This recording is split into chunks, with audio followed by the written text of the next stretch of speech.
Olá, amigos. Vamos ao correção do fator de potência, professor Darcio S. Sabadim. Então, vamos lá. Tópicos dessa apresentação: definição do fator de potência, a importância do fator de potência, né? Os métodos para corrigi-lo. Vamos passar um estudo de caso simples e as considerações finais, como está o estado da arte da coisa aí, né? Então, vamos lá.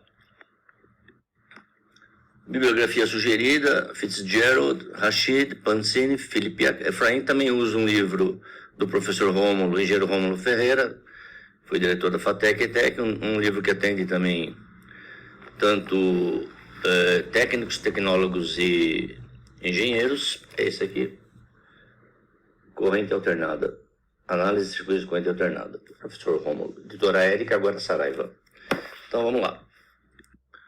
Bom, basicamente o que é o fator de potência? É a relação entre a potência ativa, que a gente vai manter como parâmetro, e a potência aparente, que é aquela que a concessionária nos manda.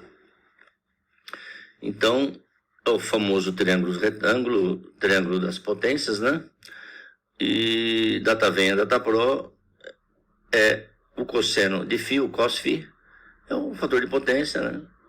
Então, o ideal é que seja 1, ou seja, tudo que a concessionária gera, a gente consuma, mas não é isso que acontece. A gente tem perdas eletromagnéticas, portanto, aparece uma potência reativa que a gente quer minimizar, né?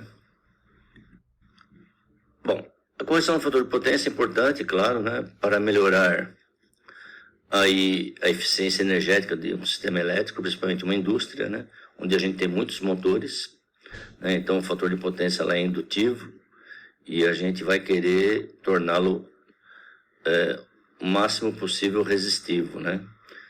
Nem sempre isso é possível, mas a gente vai contornar isso aí para pelo menos não tomar multa. Então, aumento da eficiência de energia. Então, o fator de potência é uma medida da eficiência com a qual a energia elétrica está sendo utilizada. Então, se eu utilizar bem essa corrente, eu vou ter menos perdas eletromagnéticas, menor a corrente que a concessionária me fornece, lembrando sempre que outro parâmetro é a tensão, né, para carga. Eu tenho que sempre manter a corda esticada, a tensão é o fundamental, quem puxa a corrente é a carga. Então, como a gente paga watt-hora, né, se eu tiver mais corrente com a mesma tensão, estou pagando mais. E tendo menos perdas, consequentemente eu vou pagar menos. Então, a redução dessas perdas, sistemas com fator de potência baixo exige uma corrente maior, como eu falei, né, para fornecer uma determinada quantidade. O que é um fator de potência baixo? Abaixo de 0,92, aquele cosseno φ, um ângulo maior que 23 graus, né, que é o cos é menos 1. Aumenta a capacidade de carga. Então, corrigir o fator de potência significa reduzir a quantidade de energia reativa consumida, que é pura perda, né? A eliminação dessas reatividades incide em menos multa para a indústria. Tem um contrato sob demanda e um contrato na multa, né, que tem que manter maior igual a 0,92.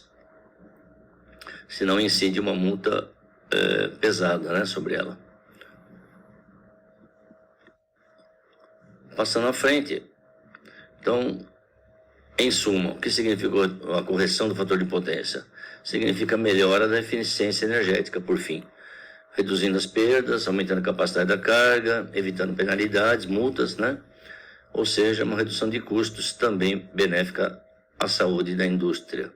É importante ainda ressaltar que cada sistema é único e a viabilidade dos benefícios da correção do fator de potência devem ser avaliados em cada caso específico. Lembrando que nas indústrias, via de regra, 99% é indutivo. Pode ser que a gente encontre fatores de potência capacitivos e temos que adicionar indutores ao invés de capacitores, como a gente vai ver à frente. Então, o fator de potência é uma medida que indica a eficiência energética, como a gente viu, né? A potência ativa vai ser nosso parâmetro, né, conhecida como potência real, em watts. A potência reativa vai significar as perdas eletromagnéticas, em volt-ampere reativo. E a potência aparente é sempre aquela que a concessionária nos fornece para mantermos o consumo das nossas cargas. Então, basicamente, a gente já viu que o fator de potência é a razão entre potência ativa e aparente, e essa razão é uma eficiência energética, né? Então, o ideal é 1, ou seja, aquele ângulo φ é 0, cosseno de φ, cosseno de 0 é 1. Esse é o ideal. A desvantagem de um fator de potência baixo, como a gente já meio que viu, né? Significa uma quantidade significativa de energia, desperdício, né, sendo consumida, pode sobrecarregar equipamentos e ainda afetar a capacidade, torque de cargas, né? Por exemplo, motores, né? Na indústria a gente tem talhas, máquinas que dependem de movimento, rotativas, translativas, enfim, tudo que exige potência. Os benefícios são, como havia dito, a melhoria da própria eficiência energética, o aumento da capacidade de carga, a redução de custos para não ter multa, né? A gente, na indústria, ela tem um contrato diferenciado, demanda, horário de ponta, e ela é obrigada a corrigir o fator de potência, senão a multa é alta, e é diretamente proporcional a essa multa a quanto mais baixo for esse fator de potência, ou seja, quanto maior esse ângulo. Então, isso também, se eu evitar desperdício de perdas eletromagnéticas, conseguimos garantir uma maior vida útil dos equipamentos. Quais são os métodos para a correção do fator de potência? Se indutivo, como na indústria, na maioria dos casos, é colocar capacitores ou banco de capacitores em paralelo, porque, como sabemos, um motor basicamente é uma bobina, um indutor, né? E qual é o elemento dual do indutor? O capacitor, ou seja, a gente colocando elementos em paralelo com as cargas, capacitores em paralelo, a gente consegue minimizar esses efeitos e até calcular, né? Cálculos para determinar a quantidade necessária, que a gente tem a fórmula, né? Eu vou do φ medido para o φ corrigido e a fórmula está aqui, né? É diretamente proporcional esse capacitor que eu vou utilizar em paralelo a potência ativa que a carga exige, né, ou a fábrica inteira, sobre a velocidade angular dos fasores, 2πf, né, e V ao quadrado, V eficaz ao quadrado. Tangente do ângulo medido menos a tangente do ângulo corrigido, a gente extrai essa fórmula aqui diretamente deste triângulo aqui, né. Então, meu objetivo é corrigir esse ângulo aqui, o φ corrigido, para no máximo 23 graus. Então, a gente tem circuitos ativos, passivos, né? Filtros passivos são apenas elementos reativos, indutor, capacitor, resistor. Filtros ativos já tem eletrônica neles, né? Então, posso ter, assim como inversores, partidas rápidas, enfim.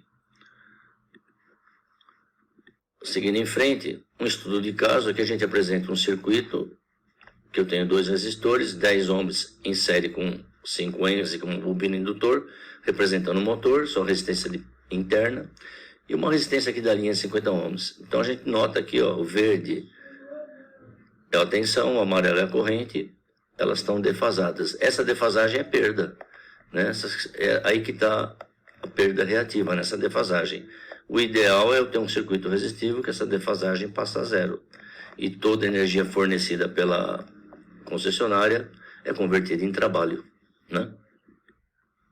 Seguindo em frente, eu simulei isso aqui no Faustério, um simulador gratuito online de física, colocando um capacitor de 1.4 microfarad em paralelo ao motor, aqui no caso, né, o indutor mais o resistor, a gente consegue aproximar essa defasagem para mais ou menos 1 milissegundo, 1,6 milissegundos. Cai de 4 para 1,6 se eu tivesse só a bobina, né?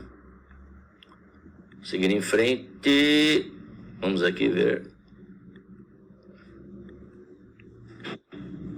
Circuito puramente resistivo, né? Se eu tivesse só resistor, o ideal, né? No mundo real não existe.